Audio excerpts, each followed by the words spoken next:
আমার প্রশ্ন ডক্টর জাকির নায়েকের কাছে। আমার এক বন্ধু কোরআন কিনে আমার রুমে আসলো। আমি তখন খুব আগ্রহ নিয়ে সেই বইটা একটু দেখতে গেলাম। তখন আমার বন্ধু বলল যে এটা হলো পবিত্র বই, যেহেতু এর কথাগুলো সরাসরি ঈশ্বরের বাণী, তুমি এটা ধরবে না। তখন থেকে আমার বন্ধু যদি বাড়িতেও যায় তখন আমি সেটা স্পর্শ করি না। এটা সঠিক না ভুল সেটা আমি জানি না, তার কথাটা ঠিক না ভুল সেটা জানি না। এই ব্যাপারে আপনি কিছু বলবেন? ভাই, এখানে দুটো গুরুত্বপূর্ণ প্রশ্ন করেছেন, দুটো বড় ভুল ধারণা। আপনার প্রথম প্রশ্নটা ছিল, আপনি যখন কোরআন ধরতে গিয়েছিলেন আপনার বন্ধু বলেছিল না কোরআন ধরতে পারবে না, এটা সর্বশক্ত ঈশ্বরের বাণী। এখন এটা কি সঠিক যে অমুসলিমরা কোরআন ধরতে পারবে না? এ ব্যাপারে একটা ভুল ধারণা আছে। এই কনফারেন্সটা শুধু অমুসলিমদের জন্যই না, এটা আগে বলেছি, এটা মুসলিমদের জন্য। অনেক মুসলিমের মধ্যে একটা ভুল ধারণা আছে যে অমুসলিমরা কোরআন ধরতে পারবে না। এই ভুল ধারণার কারণ হলো পবিত্র কোরআনের একটা আয়াত, সূরা ওয়াকিয়া অধ্যায় নম্বর 56 আয়াত 77 থেকে 80 বলা হয়েছে, এই কোরআন অবতীর্ণ করেছেন আল্লাহ সুবহানাহু ওয়া তাআলা, এটা কেউ স্পর্শ করবে না তারা ব্যতীত যারা পূত পবিত্র। কোরআনের এই আয়াতের উপর ভিত্তি করে অনেকে মনে করে মুসলিমরা পবিত্র আর অমুসলিমরা অপবিত্র, তারা ধরতে পারবে না। এখানে আপনাকে বুঝতে হবে নজুলে কোরআন এই আয়াতটা কখন নাজিল হয়েছিল। কোরআনের এই আয়াত নাজিল হয়েছিল যখন অনেক অমুসলিম এভাবে বলতো যে নবীজি মুহাম্মদ সাল্লাল্লাহু আলাইহি ওয়াসাল্লাম নওয়াজুবিল্লাহ তিনি এই কিতাব পেয়েছেন শয়তানের কাছ থেকে। তখন এই আয়াতটা নাজিল হলো, কেউ এটা স্পর্শ করবে না তারা ব্যতীত যারা পূত পবিত্র। এই সেই কোরআন যেটা আছে লোহে মেহফুজে। যদি তাফসীর ইবনে কাসির পড়েন সেখানে ব্যাখ্যা দেওয়া হয়েছে যে এখানে লোহে মেহফুজের কথা বলা হয়েছে। সাত আসমানের উপরে যে কোরআন সেটা কেউ স্পর্শ করবে না শুধু ফেরেশতাগণ ছাড়া।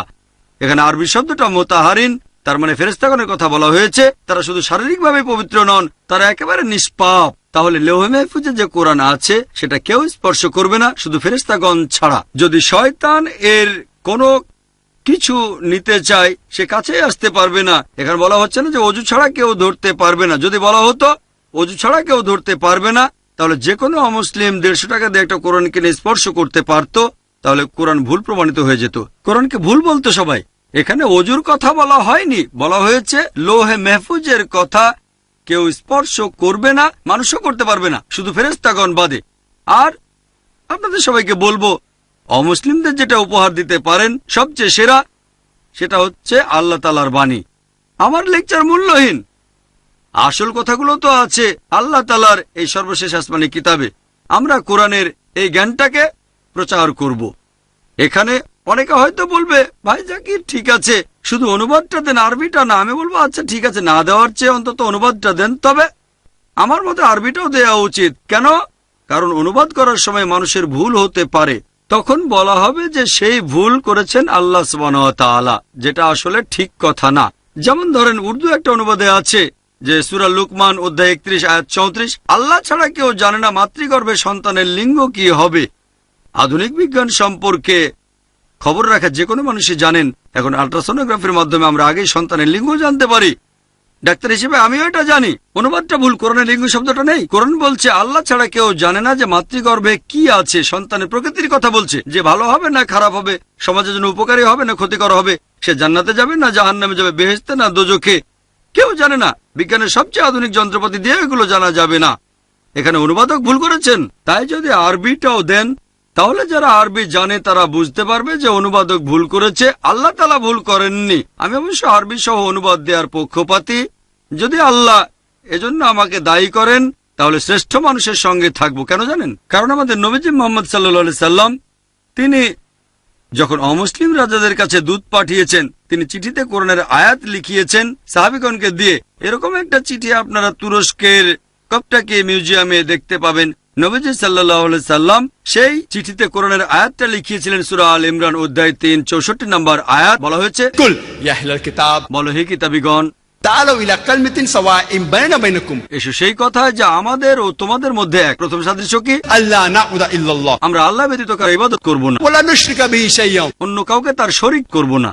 ولا يتخذ بعضنا بعضا أربابا من دون الله আমরা আমাদের মধ্য থেকে অন্য কাউকে আল্লাহ ব্যতীত রব হিসেবে গ্রহণ করব না। وإن تولوا যদি তারা মুখ ফিরিয়ে নেয় فقولوا اشهدوا বলো তোমরা সাক্ষী থাকো بأننا مسلمون। আমরা মুসলিম, আল্লাহর কাছেই আত্মসমর্পণ করি। নবীজি মোহাম্মদ সাল্লাল্লাহু আলাইহি সাল্লাম চিঠিতে কোরআনের আয়াত লিখিয়েছিলেন অমুসলিমদের দেওয়ার জন্য।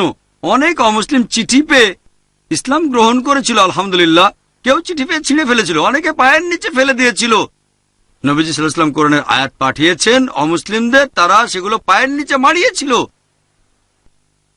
তাহলে ভাই কোরআন ধরতে কোনো সমস্যা নেই, অমুসলিম হয়েও আপনি কোরআন পড়তে পারেন।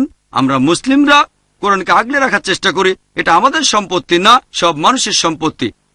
এটা আল্লাহ সুবহানাহু ওয়া তাআলার বাণী। আপনি অনুবাদটাও পড়তে পারেন, অনুবাদটা পড়েন।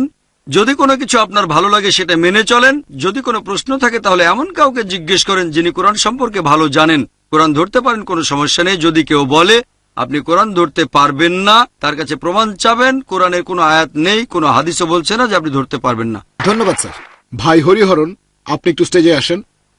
ডক্টর জাকির নায়েক আপনাকে কোরআনের অনুবাদ উপহার দেবেন। আপনি এখন বলতে পারেন জাকির নায়েক নিজেই আমাকে অনুবাদ সহ কোরআন দিয়েছেন।